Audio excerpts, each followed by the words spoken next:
Good evening and welcome to the special council meeting for Wednesday, May 14th, 2025.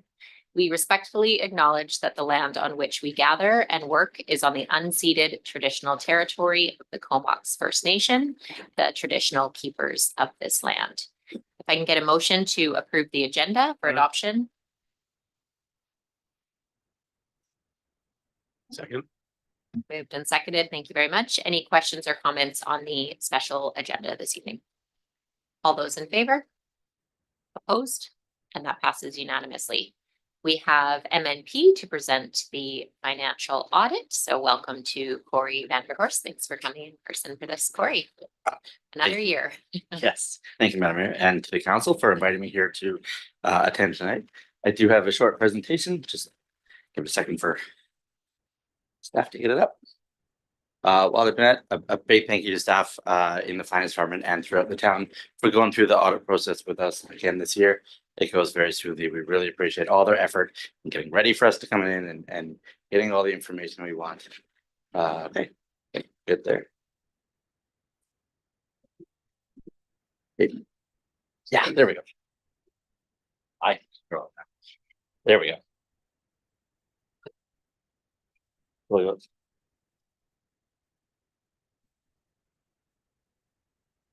There we go. All right, we can talk. Okay, so I will, as in past years, go through some highlights of the financial statements, talk a little bit about the audit findings, and then I'll wrap up for questions at the end. So a reminder that as I go through the financials and the highlights here, we're looking at them on a consolidated basis. As you go throughout the year, you get reports from staff, you're getting general fund or capital or items in isolation, but we bring it all together on these financial statements. So it's general, water, sewer, capital, and your reserve funds. Starting with the statement of financial position or the balance sheet for 2024, you see the town's cash and investments have increased from 51.7 to $55.6 million. Cash, investments, and receivables are the total financial assets, so that's $60.4 million. Your debt and capital leases are $3 million. So there is a capital lease amount that's new this year. That is related to the waste bin contract that does actually have a component of capital lease to it. So that's why there's an increase there. Total liabilities then, so the debt, capital leases, and payables and accruals at the end of 2024 are $21 million, slight uptick from prior year. We get an echo. If you subtract the total liabilities from total financial assets, you get what we call the net financial asset position or the liquid position of the town at the end of the year, and that increased to $39.4 million. The tangible capital assets being managed, roads, water, sewer, infrastructure, all your buildings and things have increased to just shy of $106 million. Now that is the historic cost and the cost to acquire or build some of those capital assets depreciated over time. So that's not a reflection of either replacement value or the fair value on those assets. It's a historic cost. Accumulated surplus at the end of the year has then also increased to $145.9 million. I'll show you what's in that number in a future slide. For the operations or what we would call the income statement on a private organization, total revenues for the year of $42.6 million. You can see up from the 38.5 in the prior year. Total expenses of 30.3. So up from prior year with inflation in wages and other supplies over the year, but under budget. So budget was for the budget expenditures were $31.8 million and actuals came in at 30.3. So you have an accounting surplus at the end of the year of $12.3 million, similar to the 11 of the prior year. Now we see accounting surplus because as accountants, we like to make adjustments to things, depreciation on assets and moving grant funding around, things like that. To unwind some of those adjustments, the statement of cash flows is a good place to look. This is how you're thinking when you're looking at budget, what's coming in and what's going out for the year. So you can see that operations for the year brought in $11.1 million. That's down a little bit from the prior year, but remembering that 2023 had a significant Growing Communities Fund grant from the province, a one-time grant, and they didn't provide that funding again in 2024. So that's one of the reasons for that decrease in your operating funding. Capital spending of $8.5 million, mostly on roads and other infrastructure work. You transferred net $600,000 into investments to make sure you're earning a good rate of return. Repaid debt on schedule of $483,000. And then there was new borrowing during the year of $1.8 million to pay for capital projects. So at the end of the year, you had a net cash inflow to the main bank accounts of $3.3 million. The accumulated surplus that I promised I would explain, so that $145 million, most of that is that second line, what we call the capital funds. So that's the book value of the assets minus the debt on it. That's not a cash balance. That's the stuff you can touch, physical assets. And then you have reserves of $29.4 million and operating funds of $13.3 million. In addition, you have that bottom line there that we call the accumulated remeasurement gain. So any of your investments that had an increase from the fair value over what you had paid for it, the book value, will have this unrealized gain to them. If you're to sell them tomorrow, you'll realize that gain. But at December 31st, they had an increase. And that's a small surplus, a small increase there of $349,000 at the end of 2024. Shifting gears then into the audit and the audit process, we're happy to be providing an unqualified audit opinion. So that is a clean audit opinion. We are satisfied that the financial statements you have in your package are prepared accurately in all material respects in accordance with the local government accounting standards that are set out by Public Sector's Accounting Standards Board. The last step today is council approval. All those minor other outstanding matters were wrapped up this morning. So approval here at the meeting will be the last step, and then I can provide the audit report to staff tomorrow morning. When we go through the audit process, we look at your controls, look and make sure you're getting accurate financial reporting. We look at, are they designed appropriately to safeguard assets and reduce the risk of errors or fraud? Are they implemented in accordance with the design? But we don't necessarily test effectiveness. So we don't go through and say, are they working all the time? We just are looking at the design and implementation.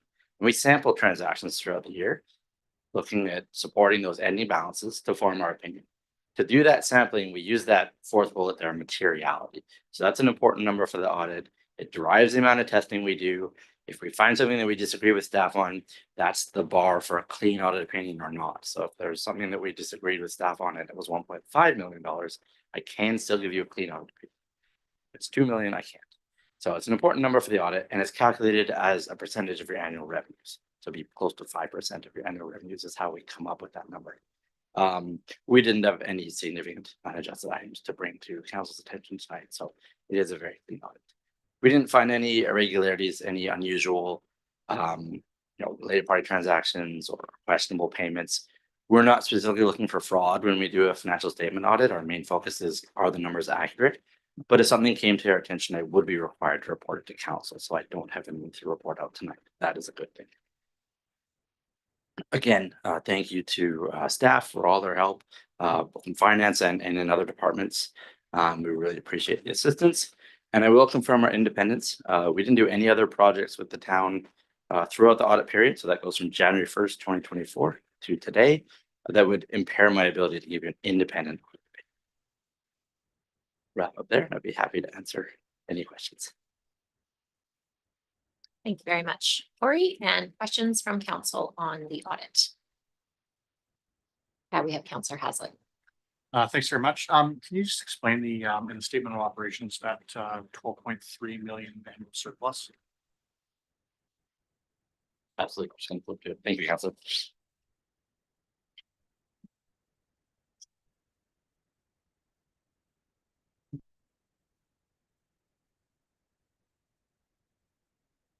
Right. So this is the number that I characterize as an accounting surplus. Right. So one of the things we're doing is we're taking all the property tax revenues and user fees and other things you're receiving. Grants could potentially be moved into other years. So grants wouldn't necessarily match your cash flow. That would affect it. And then on the expenses side, $30 million of regular operating expenses, but the capital spending doesn't show up in this number. So that $12.3 million is an accounting surplus because it doesn't include any of your capital spending or the principal payments on your debt. I think if you go back to that slide, it was about $8 million of capital spending, another $800,000 of debt payments. So taking those into account, your actual surplus, and in terms of it, is more in line with that cash flow balance, which I think was about $3 or $4 million. I just have a quick question, then I'll go over to Counselor Blacklock. With the reserves of like 29.5, are those actually cash, like current asset funded? We have cash and investments that would cover that Yes. you in have cash totality. investment. Okay, sitting on a board where it was like Yes, it is potential something, reserves, but we yes, actually have cash yes. investment of the 20. Yes, the library board had some good questions about it over for a few years, so it is something we look at closely, of, is the cash there? And fully Right, funded. because if the cash is not there and it's not funded, you've borrowed from the reserves into operations, so we do look to make sure that the cash investments are there to pay for those future projects. Wasn't gonna name the board, but. No, no, that's all right. Maybe I shouldn't name it either, but I know where your concern is coming from. Couple other, Counselor Blacklock. Yeah, the one thing that stood out for me in your presentation was we had a budgeted revenue of 32.5 million and we had an actual revenue of 42.6. Now, is that because we received a complete communities grant or is that from the HAF money that we received? Why are we $10 million higher than projected? And I'll take the first crack at it and then I'll let staff answer it as well. They may have some other things. So there's a couple things that I can see. I think you have some donated capital assets. So if a developer does some projects and work, they'll donate assets, or parkland sometimes can be donated. That's often not budgeted. So that would cause your actual to be above. The other one is, yes, some of the grant funding of things that wasn't anticipated at budget time and has been coming through and shows up in your revenue. So those are the two main ones that I can think of off the top of my head, but if staff wants to jump in on any other items that were unanticipated in the budget.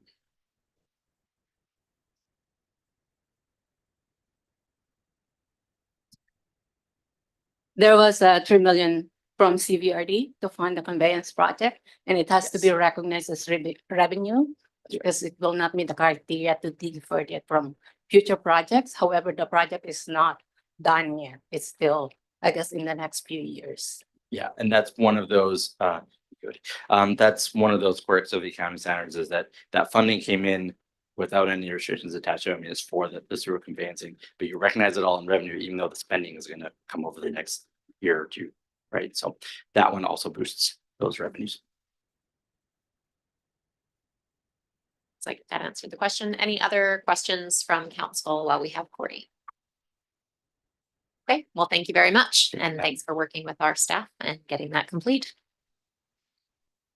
So we are moving on to the A through F agenda items. There's some different bylaws to be passed. So we have on page 15 that the Comox Financial Plan Amendment Bylaw number 2031.01 be adopted. Moved and seconded. Any questions or comments on the Comox Financial Plan Amendment Bylaw? All those in favor? Opposed? And that passes unanimously. On page 17, we have the 2024 audit report as presented by MNP LLP, be accepted and received for information, and further that the 2024 audited consolidated financial statements be approved. Second. It's been moved and seconded. Any questions or comments on the audited financial statements? All those in favor? Opposed? And that passes unanimously. Thank you. We are on page 67. We have the 2024 Statement of Financial Information, that the 2024 Statement of Financial Information report be approved. Second. That's been moved and seconded. Any questions or comments on the SOFI report? All those in favor? Opposed? And that passes unanimously. Thank you. On page 80, we have bylaw 2046, the Comox Financial Plan Bylaw number 2046 for adoption. Second. It's been moved and seconded. Any questions or comments on the financial plan bylaw? All those in favor? Opposed? That passes unanimously. On page 84, we have bylaw 2047, that the Comox tax rates bylaw number 2047 be adopted. Just use your mics if that's possible, please. Moved and seconded. Any questions or comments? All those in favor? Opposed? And that passes. Moving quickly here.